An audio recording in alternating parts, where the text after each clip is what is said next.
Hey guys, so I have a Milwaukee Fuel 18 volt and I wanted to show you if you ever owned one of these. We just recently bought 3 of them for the job that we do, and we have trouble with the trigger sticking. If you've used these at all, you know what I'm talking about. It's a defect that they have, and if you see right there, this thing's pushed all the way in and I'm pushing like this. I can get it to go a little bit, but sometimes it depends how you push it, does that. So what I've discovered is that this thing here, the selector for reverse and forward, has a lot of slop in it. And so what happens is if you're putting a little pressure on, you happen to bump that over a little bit, that thing there, that's what does it. Then you can pull as hard as you want. Sometimes it slips by. What it does is this comes back a little bit. So if this is pushed in all the way, there's no issues. But as you can see, there's a little bit of movement there. Maybe you can see. And Milwaukee just doesn't give them enough room. But there is a simple solution to this that I wanted to show you. Now what you need to do, first of all, if you have a hook on it, I'd recommend taking it off. It's just a Phillips. It's easy to do, just with the Phillips screwdriver. And remove the battery. Set that. And it's really easy. There's 4 screws in the back here. And then there's 2 screws down here. And here on the handle a couple places. And then 1 up there. Now these are all Torx. These are all the same one. What it is, it's a Torx T10. That shows up in the camera. And then you have 4 here in the front. 1, 2, 3, and 4. I apologize for my lighting here. But anyways, don't be afraid to take this apart. Just do it carefully. I'm going to show you one that I just took apart. So here is basically on the back for the fuel here.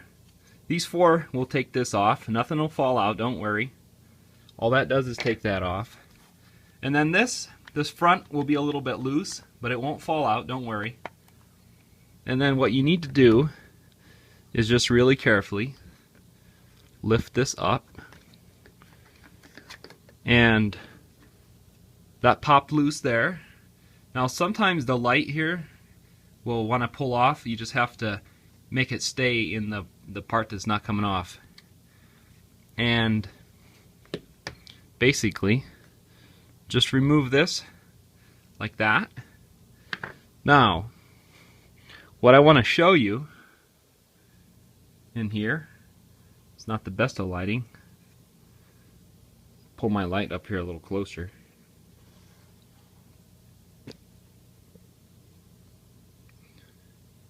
Okay, so here, what I want to show you, possible, is this little part here.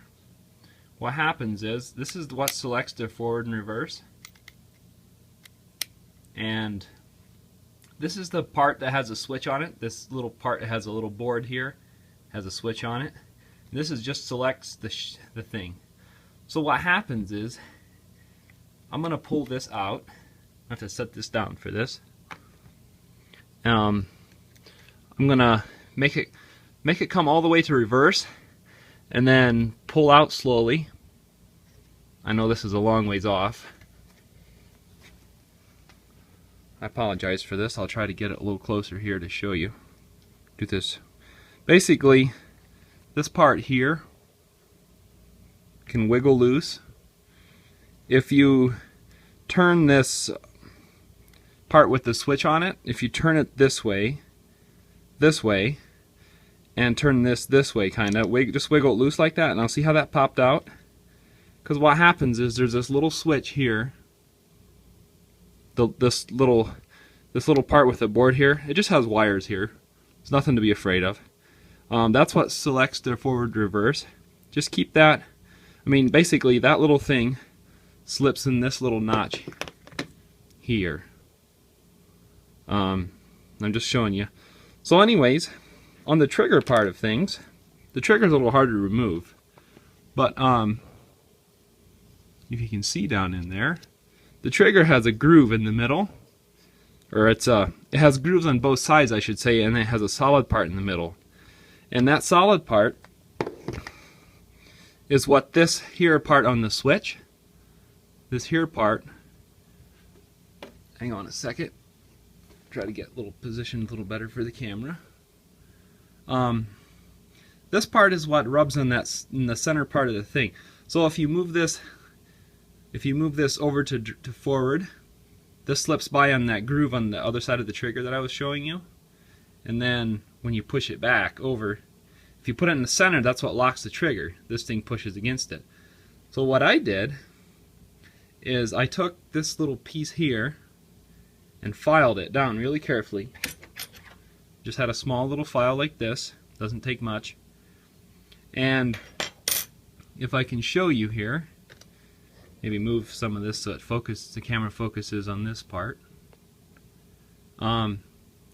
See how much wider it is towards the back now here than it is in the front? Because I tapered it with the file, just like that. So what happens is, in this part in the trigger, I wish I could show you the trigger better. I don't want to take the trigger out though, because I want to show you that you don't have to. If I could get a little more light on there. But anyways, it's just a solid piece. Yeah, there you go. Now you can see it with the lighting. This part in here, maybe my screwdriver would work better to point than my finger. This part right here. See that the channel is here and the other channel is here. The groove that this thing slides on. When it's in drive, it slides over here. When it's reverse, it slides over here. And it's made to just slide along here, or it pushes right against the end of that thing when it's locked.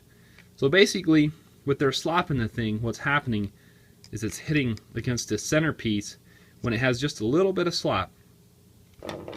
So what I did, this is very easy to do and it's free. That's why I made this video, hopefully to help some of you out. Basically, just take this piece and file it. Just file the ends like that. You know, however you want to do it, whether you want to do it like this, whether you just want to do it like this. But basically just file it so it comes out to a kind of a point. See, what they did is they left some material. I don't know why they did this. They left some material sticking out past on either side of this center part here, and then material here and material here. But what they could have done is just, I mean, they could have tapered it to start with like this. But anyways, basically the only purpose that this serves is to lock the trigger when it's in the center. So it really doesn't need that wide of a piece. It could just have this wide. But so what I chose to do is just taper it. Now if you'll give me a minute, I'll take the other one apart and I'll show you. I'll compare these side by side so you can see. Okay guys, so what I wanted to show you is the second drill that I have. I took it apart, and I'm not going to show you taking it apart just because it takes a little while. Like I said, nothing to be afraid of. It's a Torx T10 size. This is how many screws you get out of it. There's probably a dozen or so. I didn't bother to count them. But basically there's 4 in the front here. There's 1, 2, 3, 4, 5, 6, 7 in the handle, and 4 in the back here. So I guess that would be 15. Anyways, what I wanted to show you is probably the easiest if you push the switch selector forward and reverse, push it to forward, push it down, it's easier to get this off. And basically when you're taking it apart for the first time, you have to just be careful because this drill end is really heavy. Now see how it's separating here, and this light is behaving this time. It's staying on this side. Last time I wanted to stay on that side. And so basically, like I said, if this is the first time you've ever torn anything apart, it's really nothing to be afraid of. Just be careful. Don't do anything sudden, you know, anything to fall out here. Everything's held in place pretty well. But so this is then when you hold down on the little circuit board with the switch on it, push this up, and then you kind of have to pull them both up at the same time, wiggle them around like I did before to get the switch out. Now the main thing I wanted to show you was the differences in my switches before and after. So here we go. Get it to focus on here.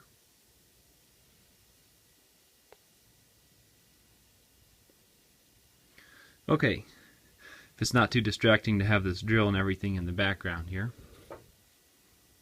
Now you can see the differences right close to each other, what I did. See there? Now with the original one, they have it slightly rounded in the front, but it also is probably from wearing, from us using them that way. But it's wide the whole way. Now what I did, you can see what I did, is I just took a file and made it a little narrower on the front. You don't need to take much off. Take it down, I would recommend take it down to the width of what's behind there, kind of like I did. I might even do it a little bit more. But, so, I'm going to put it back together and see how it works.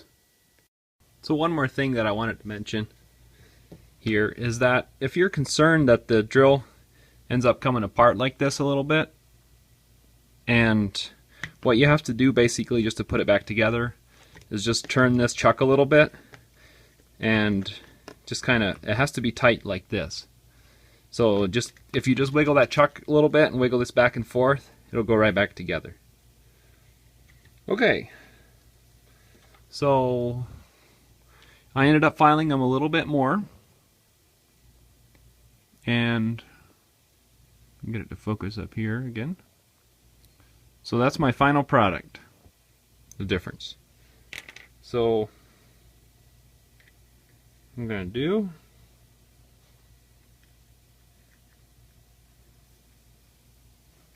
let's put it back together here. I have to pull this circuit board up a little bit with the switch on it. Kind of hard to see, I'm sure, what I'm doing here, but basically you just have to very carefully put it together.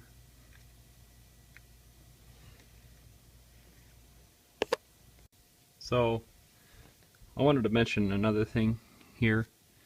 If you're putting this together, if for some reason this does come apart, this drill part, make sure that this the gear selector here between, it's the first and second gear selector. See this metal rod right here? That has to, there's a notch in this switch in here that it has to be seated in there, right? Then it has to go in the groove where it slides in, and you have to kind of make sure that's in place when you pop this together. And there should be a little space here in the fan, like an 1/8 inch. So if that'll push that out when you pop this in. Anyways, just wanted to show you that. And also, this trigger, the back part of the trigger here, tends to pop out a little bit. That has to be seated down in right in order to get this in. Otherwise it's kind of a pain. And then it's a little bit of a pain, like I said, to get these fed in together. But it's doable. It's not hard. You just have to be patient. Don't rip or tear anything. There's wires there connected to it. And then I would recommend pushing this all the way down. Then that way it's easier to get this part on. So I can't show this closer up than this. But basically, you just have to kind of carefully put everything back together. Make sure everything fits tight. If you can push it together tight, then it'll go together with the screws tight. And so that's pretty much it. And anyways, so I'm going to put it back together, and that'll be the real test. So now basically it's just put all the screws in. I would probably recommend putting a couple in here to hold this tight, and then getting this front part on, and then getting the rest in here, and then the back. Okay, so I have this all back together. Wanted to show you. It didn't take me very long, but I didn't want to make the video too long, so I didn't show it on the video. So the one thing I failed to mention, these two screws and the handle are a tiny bit shorter than the others. It's enough that you'll notice it when you're putting it back together. It's easy to pick them out. just make a mental note of that. Maybe when you're taking these out, put them somewhere separate. So what I wanted to show you here is, so this is in forward, and I can push this trigger in all I want, right until it slips into the center part. And then, but in between there, that slop that I was showing you earlier, right there, the slop between the forward and reverse, it will not interfere anymore. So it's fixed. Anyways, I would like to say one thing about these Milwaukee Fuels. They are an amazing drill. This is the only thing I had against them, was this trigger problem, and I'm sure it's a common problem. So I want to make this video to help people out to be able to fix it. It's really an easy fix. It takes, you know, maybe 15 minutes total to do it if you got the right tools. And I would highly recommend these drills. If you don't have one of these, get one. They'll outdo any other drill for this size and everything. These brushless ones, they won't overheat when you're using them. We burned up other kinds, and these things just are amazing. So I'll put a link in the video description for if you want to get one of these. Good place on Amazon to get one of these. I love it. And also maybe a place for you to find screwdrivers if you don't have this particular one. It's just a size T10. You can get it anywhere, but I'll put a link for that as well. So good luck, guys, and hope this is helpful to you. Thanks for watching.